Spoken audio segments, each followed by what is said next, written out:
Hello everyone, welcome to America's Third Party's anti-war rally.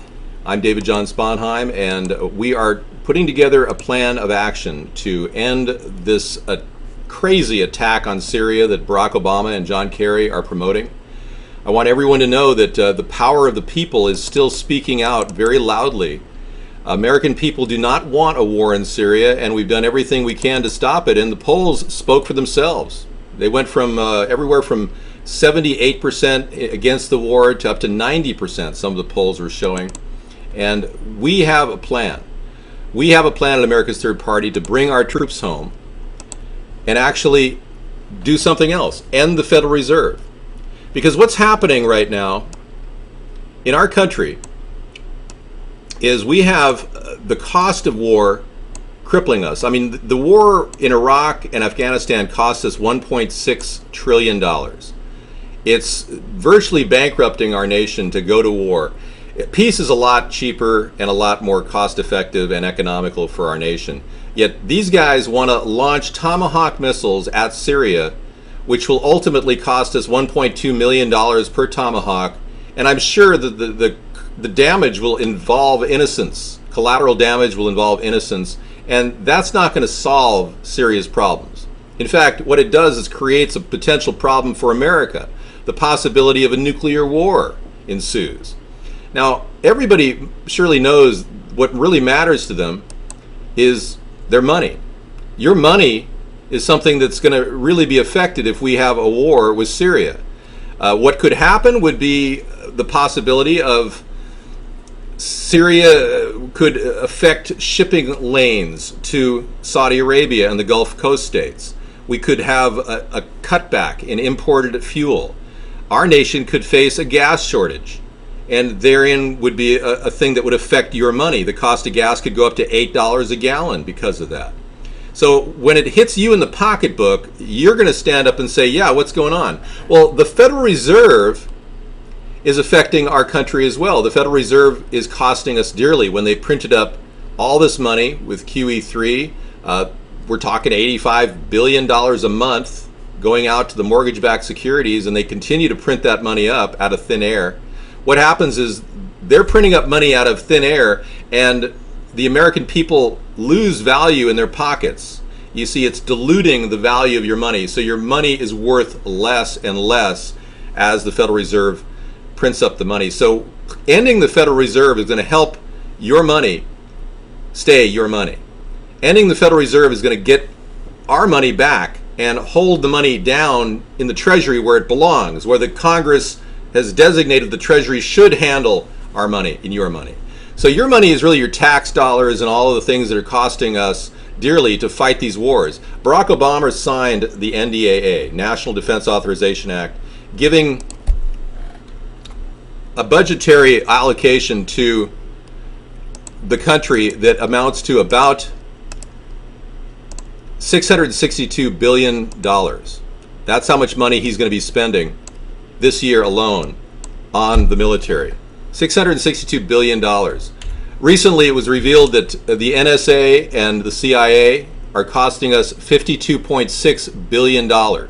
That's your money going into national security. Now, I mentioned the CIA and NSA is costing us $52.6 billion. Let's not forget Department of Homeland Security, which now is looking at a budget of over $70 billion per year. That's on top of the $52 billion. So if you add those two up, you're looking at almost $130 billion going out to national security and homeland security and all that. Well, that's almost 1/10 of our draw from the GDP. So 1/10 of our budget, and then you add to that the $662 billion on top of that, which the military budget NDAA allows. You're looking at $800 billion, $800 billion per year for national defense, and we've got 3.6 million homeless people without a house in America. We've got a nation that is now in question. We're looking at the oil grid, the oil-based, the coal-based electric grid, virtually getting shut down because Barack Obama is imposing ridiculous limitations, EPA requirements on the coal industry, which could very well shut the electric grid down, and that's going to cost you money. Your money is going to be drained if we run out of energy, or if the cost of energy goes up and up and up because Obama can't handle coal emissions. I want to innovate. I want to actually see clean coal technology employed right there at every industrial plant in America, and I want that cost to be incurred over time by the government, and they should in turn pass the savings on to the consumer. When you get electricity, you should be saving money, because a lot of that coal generated electricity will be saved.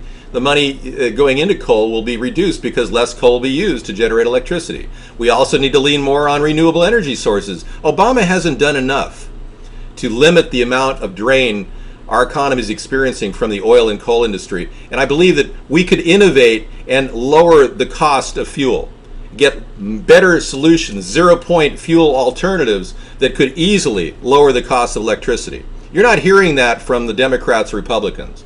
Lower cost electric bills, lower cost gas. Wouldn't that be nice? You see, peace helps you save your money. Peace is a way to save a lot of capital every single year. When you look at peacetime and how much money we have saved by being at peace with other countries, it is phenomenal. We're actually in the black.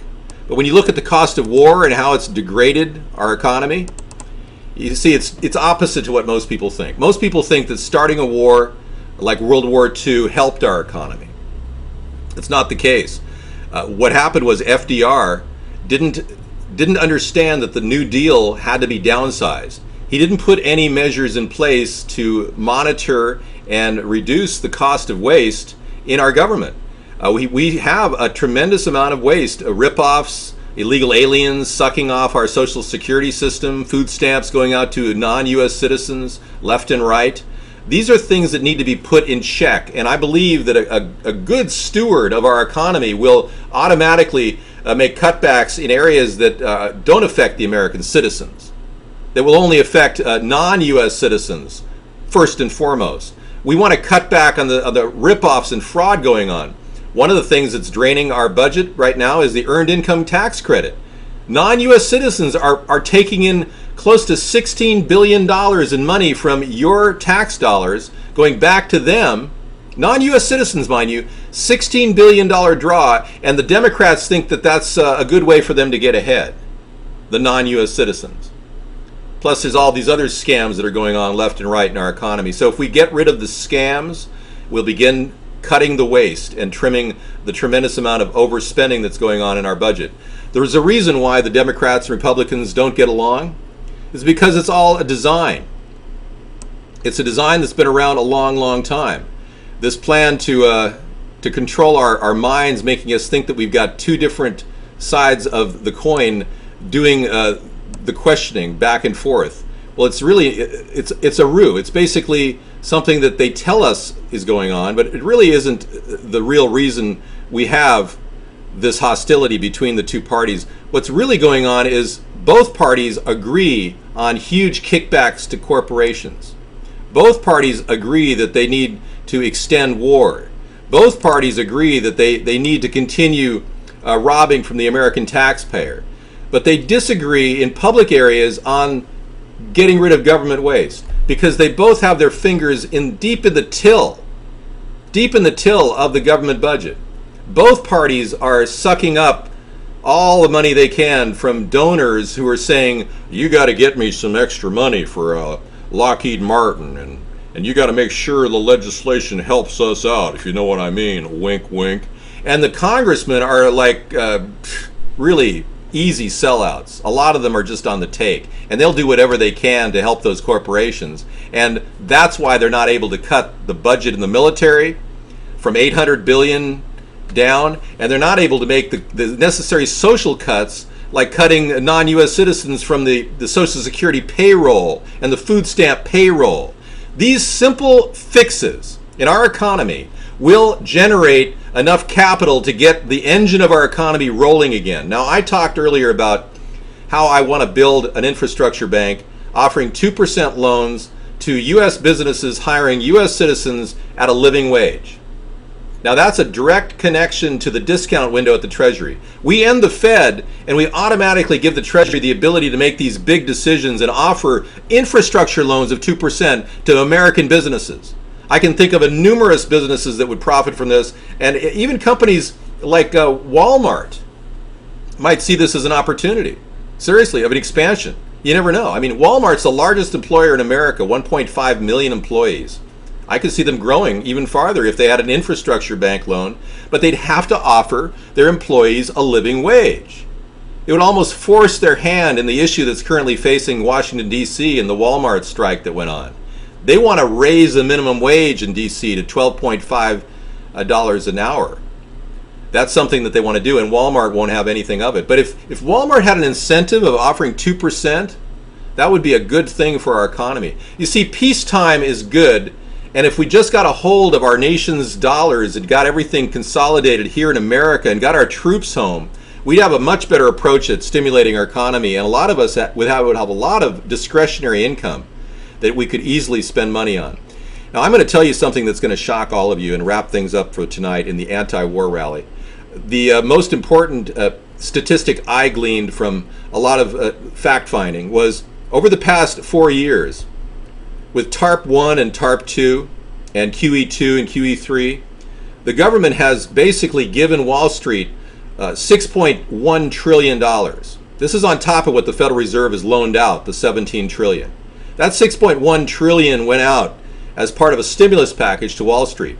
Well, if we took that amount of money and broke it down into every U.S. citizen over the age of 18, each one of us over the past 4 years would have had a total of, and I'll type this out on the title here, $24,000 in our hands. Every one of us would have had $24,000 in our hands. What would you have done with $24,000 in that stimulus money? Think of all the things you would have done. You could have put in a new swimming pool in your backyard. That would have hired a swimming pool company, and that would have given a lot of money to the economy in a multiplier effect.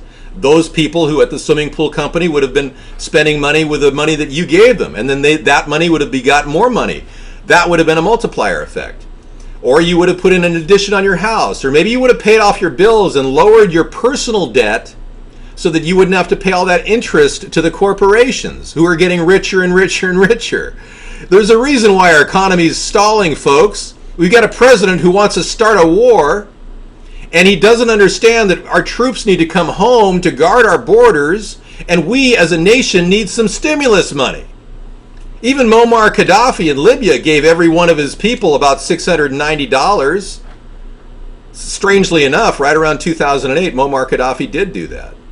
Our country's given everyone zip, zero, zilch, nothing. And you wonder if the two-party system is gonna do anything for you in the upcoming election? Folks, we need to wake up and realize that we've been screwed. Our country needs a third party like never before. We need a political movement that will challenge this mindlessness. And we need new solutions to our economic problem, and that isn't a political direction. We have a concept called hybrid capitalism, where we have these hybrid capitalist solutions to stimulate the private and the public sector simultaneously. We have a way in which, like the infrastructure bank, in which the government can get a small return on investment, they get 2% back, and we stimulate jobs and the private sector and the free market. And this concept also allows the government to get a return on investment as opposed to giving money away like we're doing in NASA. We're just handing money over to contractors. We're just giving that money away. Instead, we could be having NASA mine the moon and making money for us, the taxpayer. So all of this is part of our plan to regenerate our economy and get it back on a rolling, growing basis. What we have right now is a stall, a very big stall pattern that has put all of you in the credit card zone where you're wondering, where's the money? You know, we don't have $24,000 in our pocket. We're barely making enough money for a gallon of milk at Wally World, if you know what I mean. So this need for a third party has never been greater, and that's why we're running this long show. Today I did a 4-hour show, and this is the end of it. But I want to thank all of you for coming in and participating in America's Third Party's effort to stop the war. This is a plan that can go on indefinitely as far as I'm concerned. I'm going to be running this show, and I'm the only one doing this show. Sarah doesn't do this show because she's taking a day off. But I can tell you, if we don't start this rally right now and get going for 2016, we won't have the energy and the people talking about us to pull off a major political revolution, if you will, in America. So let's talk about all the things that we can do as a country to get our country going in future shows. This is America's Third Party. You can reach us at americasthirdparty.com, and you can find out our platform, our innovative platform that will provide simple solutions to very complicated problems in America today and can jumpstart our economy. Now, I am not giving up at any time in this race. I'll be running this election and every other election until I get elected president, because I believe that the principles driving this force are far greater than anything else that anyone can throw at me. I will be ultimately providing a simple alternative to the complex problems that Obama has created. Would the 24,000 be taxed? Warlord wants to know. That 24,000 would be taxable income, yes. When you receive money from Uncle Sam, it is taxable, regardless. So all income is taxable right now. But if you want to talk about a tax reform program, we can definitely do that. We can discuss tax reform on our site. We support a fair flat tax of 10%. This is an idea I came up with before Herman Cain brought up his 9% back in the previous political race. So I believe a 10% income tax on income over $100,000 is in order. Anybody making less than $100,000 would not pay any income tax. And the 10% fair tax would come out of the sale of non-food items. And even in large items like yachts would be charged 10%. There would be no maximum on the 10% tax. So if you were to buy $1 million yacht, you'd be paying Uncle Sam $100,000. All right, everybody, thank you for coming in and participating in this wonderful anti-war rally 6 to 9 every Saturday. And be sure to watch our show 6 to 9 every day now, Pacific time. Thanks again for coming in and watching. Take care.